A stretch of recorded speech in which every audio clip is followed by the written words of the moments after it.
Apple company के founder Steve jobs जो कि एक ब्रिलियंट लीडर रह चुके हैं, तो क्या ऐसा हो सकता है जो बातें स्टीव जॉब्स ने अपने जीवन के 50 सालों में सीखी हों वो आप सिर्फ 15 मिनट में सीख पाओ? वेल, इसका जवाब है हाँ, ऐसा हो सकता है। स्टीव जॉब्स ने स्टैनफोर्ड यूनिवर्सिटी में एक स्पीच दी थी और उसमें उन्होंने अपने जीवन की सबसे बड़ी लर्निंग को 15 मिनट में बताया था। 3 कहानियों के माध्यम से। बहुत से लोगों ने ये स्पीच नहीं सुने हैं क्योंकि ये सारे स्पीच इंग्लिश में हैं और संदीप सर ने भी इस स्पीच को हाईली रिकमेंड किया है हर एक इंसान के लिए। कितने लोगों ने स्टीव जॉब्स की स्टैनफोर्ड कमेंसमेंट स्पीच देखी है? स्टीव जॉब्स जो एप्पल के फाउंडर थे, उनकी स्टैनफोर्ड वाली एक स्पीच है 20 मिनट की। अगर आप में से बाकी लोगों ने नहीं देखी है तो आई स्ट्रांगली रिकमेंड यू कि एक बार आप जा करके यूट्यूब पे वो ज़रूर देखें। तो अपनी उस स्पीच में वैसे तो उन्होंने बहुत सारी बातें कही और सारी ही कमाल की थी। तो आज शब्द सारे स्टीव जॉब्स के हैं, मैं तो बस उन्हें आवाज़ देकर हिंदी में और बहुत ही आसान भाषा का प्रयोग करके आप तक पहुंचा रहा हूं, ताकि कोई भी ऐसा ना हो जो कि विश्व की सबसे बेहतरीन स्पीच को सिर्फ लैंग्वेज बैरियर की वजह से ना सुन पाए। तो मन को सारी चिंताओं और बाहरी विचारों से मुक्त कर दें। आज आप वो सुनने वाले हैं जिसकी वजह से आपकी ज़िंदगी में एक विस्फोटक परिवर्तन आ सकता है। इस स्पीच को सुनने के बाद में आप आंदोलित हो उठेंगे। तो आइए बिना किसी देरी के हम शुरुआत करते हैं। धन्यवाद। आज विश्व के सबसे बेहतरीन विश्वविद्यालय में से एक के दीक्षांत समारोह में आज आपके साथ होना मेरे लिए सम्मान की बात है। मैं आपको सच बताना चाहता हूँ, मैं कभी किसी कॉलेज में पास नहीं हुआ और आज पहली बार मैं किसी कॉलेज ग्रेजुएशन समारोह के इतने नज़दीक तक पहुँचा हूँ। आज मैं आप सभी को अपने जीवन की 3 कहानियाँ सुनाऊँगा। ज़्यादा नहीं, बस 3 कहानियाँ। पहली कहानी है डॉट्स कनेक्ट करने के विषय में। रीड कॉलेज में एडमिशन लेने के बाद मैंने 6 महीने के अंदर ही पढ़ाई छोड़ दी थी, लेकिन मैं उसके 18 महीने बाद तक वहाँ किसी तरह आता जाता रहता था। तो सवाल यहाँ पर यह आता है कि फिर मैंने कॉलेज क्यों छोड़ा? वेल, इसकी शुरुआत मेरे जन्म से पहले की है। मुझे जन्म देने वाली माता एक यंग अविवाहित ग्रेजुएट स्टूडेंट थी और वो चाहती थी कि मुझे कोई गोद ले ले, लेकिन इसी के साथ वो यह भी चाहती थी कि जो भी मुझे गोद ले वो एक कॉलेज ग्रेजुएट जरूर रहे। और इस प्रकार पहले से ही सब कुछ सेट था। मैं एक वकील और उसकी पत्नी के द्वारा एडॉप्ट किया जाने वाला था, लेकिन जैसे ही मैं इस दुनिया में आया, लास्ट मिनट पर उन्होंने अचानक अपना मन बदल लिया और उन्होंने कहा कि उन्हें तो एक लड़की चाहिए थी। इसीलिए आधी रात को मेरे माता पिता को कॉल किया गया जो कि वेटिंग लिस्ट में थे और उन्हें कॉल करके बताया गया कि हमारे पास में एक बेबी बॉय है, क्या आप उसे गोद लेना चाहोगे? और उन्होंने तुरंत हाँ कर दी। लेकिन बाद में मेरी जन्म देने वाली माता को पता चला कि जिन्होंने मुझे गोद लिया है वो कॉलेज ग्रेजुएट नहीं है और पिता तो हाई स्कूल पास भी नहीं है, और इसीलिए उन्होंने अंतिम एडॉप्शन पेपर पर साइन करने से मना कर दिया। लेकिन फिर कुछ ही महीनों बाद मेरी होने वाली माता ने मेरी माँ को वचन दिया कि हम इसे कॉलेज ज़रूर भेजेंगे, और इस वजह से उसकी माता मान गई और फिर मुझे एडॉप्ट कर लिया गया। और कुछ इस तरह मेरी ज़िंदगी की शुरुआत हुई और 17 वर्ष के बाद में मैं कॉलेज गया। लेकिन गलती से मैंने स्टैनफोर्ड जैसा ही एक महंगा कॉलेज चुन लिया। मेरे वर्किंग माता पिता की सारी पूंजी पढ़ाई में खर्च होने लगी और 6 महीने बाद मुझे इस पढ़ाई का कोई भी महत्व नहीं दिखाई दे रहा था। मुझे कोई आइडिया नहीं था कि मैं अपनी ज़िंदगी में क्या करना चाहता हूँ। कोई आइडिया नहीं था कि किस तरीके से ये कॉलेज मेरी मदद करेगा अपनी ज़िंदगी में कुछ करने के लिए। और यहाँ पर मैं अपने माता पिता की जीवन भर की पूंजी पढ़ाई में खर्च करता जा रहा हूँ, और इसलिए मैंने कॉलेज ड्रॉप आउट करने का डिसीजन लिया और यही सोचा कि जो होगा अच्छा होगा। उस समय मुझे यही चीज़ बहुत ही डरावनी लगी, लेकिन जब बीते समय को आज मैं देखता हूँ तो मुझे लगता है यह मेरी ज़िंदगी का सबसे बेस्ट डिसीजन था। वो कैसे, मैं आपको अभी बताता हूँ। जैसे ही मैंने कॉलेज ड्रॉप आउट किया था तो मैंने उन क्लासेस को करना छोड़ दिया था जिसमें मेरा इंटरेस्ट नहीं था, और मैं केवल उन्हीं क्लासेस को करता था जिसमें मेरा इंटरेस्ट था। और यह सब कुछ करना कोई इतना आसान भी नहीं था क्योंकि मेरे पास रहने के लिए कोई कमरा नहीं था। इसलिए मैं दोस्तों के कमरों में मैं ज़मीन पर सोता था। मैं कोक की बोतलों को लौटा कर मिलने वाले पैसों से खाना खाता था। मैं हर संडे 7 मील पैदल चलकर हरे कृष्णा मंदिर जाता था, जिससे कि हफ्ते में कम से कम एक बार मैं पेट भरकर खाना खा सकूं, और यह मुझे बहुत ही अच्छा लगता था। अब मैं आपको बताता हूँ कि क्या कॉलेज ड्रॉप आउट करना मेरी ज़िंदगी का सबसे बेस्ट डिसीजन था। उस समय रेड कॉलेज देश की सबसे अच्छी जगह थी जहाँ पर कैलीग्राफी सिखाई जाती थी। पूरे कॉलेज परिसर में हर एक पोस्टर, हर एक लेबल पर बहुत ही खूबसूरती से हाथों से कैलीग्राफी किया जाता था। और क्योंकि मैं कॉलेज छोड़ चुका था इसलिए मुझे सामान्य क्लासेस करने की कोई आवश्यकता नहीं थी। तो मैंने निर्णय लिया कि मैं कैलीग्राफी की क्लासेस करूँगा और इसे अच्छी तरह से सीखूंगा। तो मैंने स्क्रिप्ट और सेंस स्क्रिप्ट टाइप फेसेस के बारे में सीखा, अलग अलग अक्षरों के बीच में स्पेस वेरी करना सीखा और किसी अच्छी टाइपोग्राफी का क्या अच्छा बनाती है यह भी मैंने सीखा। यह सब कुछ बहुत खूबसूरत था, ऐतिहासिक था और इतना आर्टिस्टिक था कि साइंस के द्वारा कैप्चर नहीं किया जा सकता था और यह सभी मुझे बहुत ही आकर्षक लगता था। उस समय मेरा ऐसा कोई भी विचार नहीं था कि मैं इन चीज़ों का प्रयोग कभी अपने जीवन में करूंगा। लेकिन जब 10 साल बाद हम अपना पहला मशीन्स कंप्यूटर बना रहे थे, जब मैंने इसे मैक में डिज़ाइन कर दिया और यह बहुत ही खूबसूरत टाइपोग्राफी बना, विश्व का पहला कंप्यूटर बन गया। अगर मैंने कॉलेज में केवल कैलीग्राफी में ही प्रवेश नहीं लिया होता तो मैक में कभी मल्टीपल टाइप फेसेस या प्रॉपर्टियरली स्पेस्ड फॉन्ट नहीं होते। और क्योंकि विंडोज़ ने मैक की कॉपी की है तो दुनिया के किसी भी पर्सनल कंप्यूटर में यह सब नहीं होता। बस जब मैं कॉलेज में था तो भविष्य को देखकर इन डॉट्स को कनेक्ट करना असंभव था। लेकिन जब 10 साल बाद मैं बीते हुए समय को देखता हूँ तो मुझे सब क्लियर नज़र आता है। आप केवल पीछे देखकर ही डॉट्स को कनेक्ट कर सकते हो, इसलिए आपको विश्वास करना होगा कि अभी जो भी हो रहा है वो आगे चलकर किसी न किसी तरह आपके फ्यूचर से कनेक्ट हो जाएगा। आपको किसी न किसी में तो विश्वास करना ही होगा, अपने गट्स में, अपने भाग्य पर, अपने जीवन पर या फिर अपने कर्मों पर। किसी न किसी चीज़ पर तो विश्वास करना ही होगा, क्योंकि इस बात में विश्वास करना ही आगे चलकर डॉट्स कनेक्ट होंगे। यह आपको अपने दिल की आवाज़ सुनने की हिम्मत देगा और उस समय भी जब आप बिल्कुल अलग रास्ते पर चल रहे होंगे और यही बात आपको बाकी लोगों से अलग बनाएगी।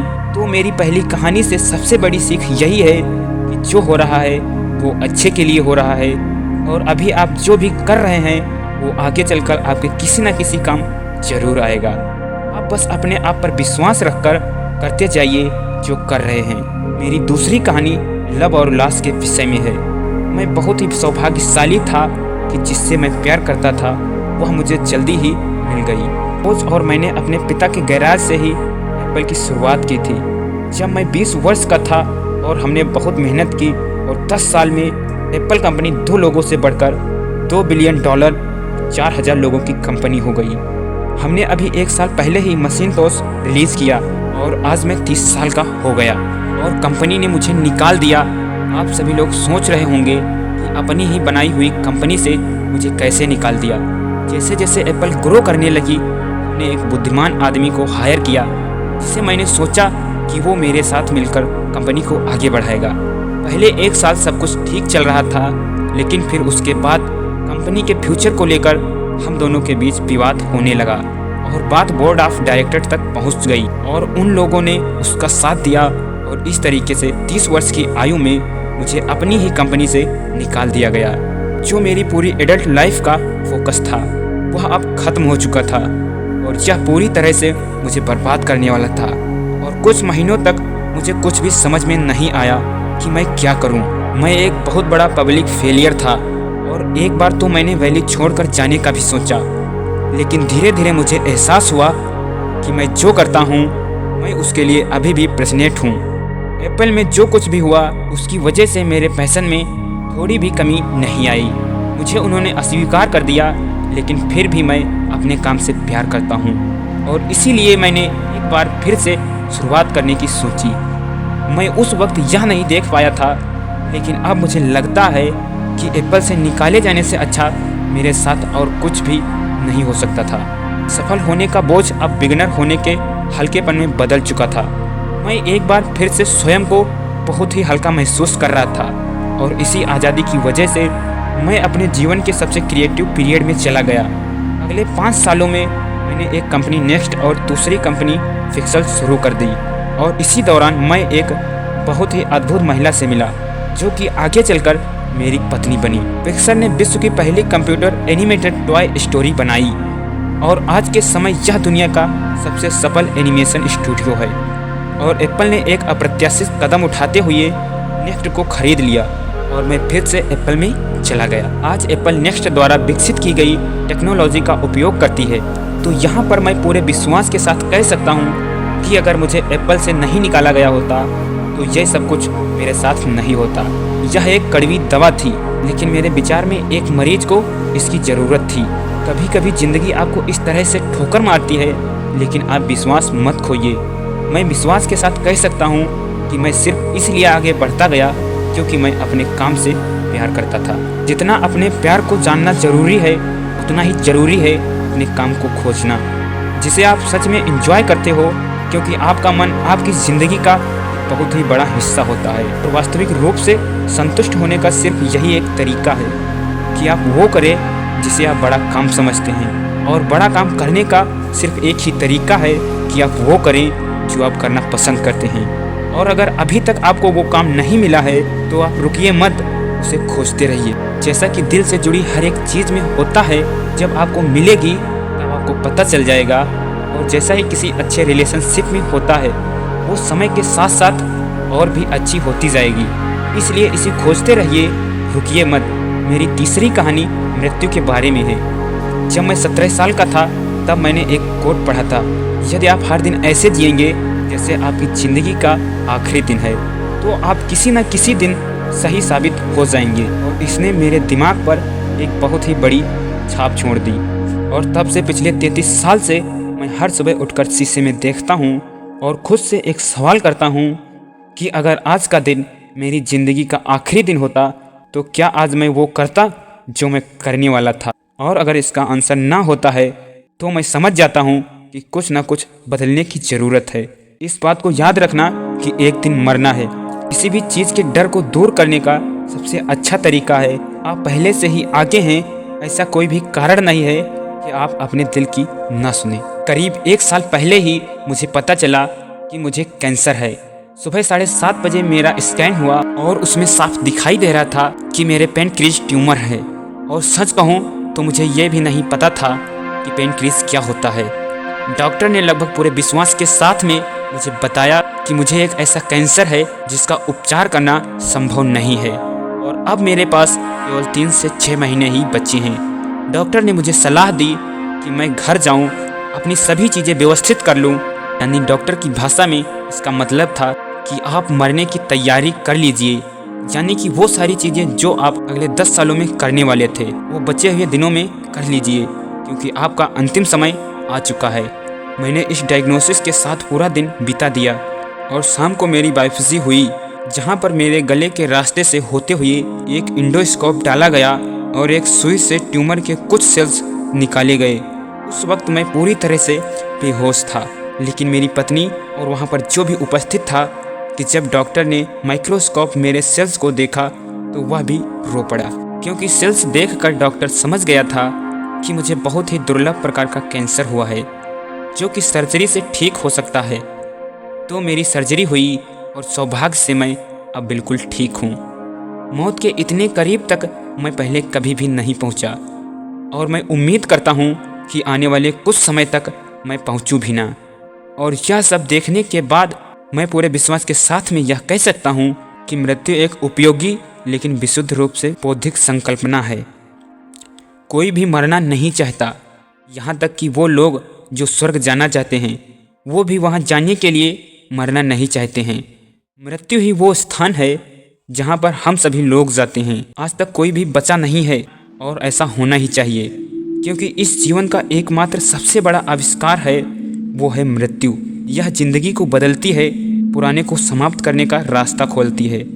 और इस समय पर आप सभी लोग नए हैं और कुछ ही दिनों में आप सभी लोग पुराने हो जाओगे और रास्ते से साफ हो जाओगे। इतना ज़्यादा नाटकीय होने के लिए आप सभी से माफ़ी चाहता हूँ, लेकिन यही सत्य है, आपका समय बिल्कुल सीमित है। इसलिए इसे किसी और की ज़िंदगी जीकर व्यर्थ मत कीजिए। बेकार की सोच में मत फंसिए, अपने जीवन को दूसरों के हिसाब से मत चलाइए, औरों के विचारों के शोर में अपनी अंदर की आवाज़ को मत दबाइए। और सबसे महत्वपूर्ण यह है कि अपने दिल और सहबुद्धि की बात सुनने का साहस रखें, क्योंकि वे पहले से ही जानते हैं कि आप वास्तव में क्या बनना चाहते हो। तो पहले अपने दिल की आवाज़ सुने, बाकी सारी चीज़ें सेकेंडरी हैं। और अंत में मैं आप सभी से यही कहना चाहूँगा, स्टे हंग्री, स्टे फुलिश। मैंने हमेशा अपने लिए यही मांगा है, और अब जब आप सभी लोग यहाँ से ग्रेजुएट हो रहे हैं तो मैं आप सभी के लिए यही विश करता हूँ, स्टे हंग्री, स्टे फुलिश। यानी कि भूखे रहिए और मूर्ख रहिए। भूखे यानी कि कुछ करने की भूख आपके अंदर होनी चाहिए, और मूर्ख रहो क्योंकि मूर्ख रहकर ही आप कुछ सीख पाओगे। अगर आपको ये लगता है कि आप सब कुछ पहले से जानते हैं तो आप कुछ भी नहीं सीख पाएंगे। तो भूखे रहिए और मूर्ख रहिए, स्टे हंग्री, स्टे फुलिश। आप सभी को बहुत बहुत धन्यवाद। और दोस्तों, मैं अजय कुमार आशा करता हूँ कि आपने इस वीडियो से बहुत कुछ सीखा होगा। इस स्पीच को कन्वर्ट करने में या मुझसे कोई भूल हुई हो तो उसके लिए मुझे माफ़ कर दें। ऐसे ही और inspiring, motivational, life changing video देखने के लिए हमारे चैनल को सब्सक्राइब करके बेल आइकन को प्रेस करें। मैं आपसे मिलूंगा अगली वीडियो में। तब तक के लिए जय हिंद, जय भारत।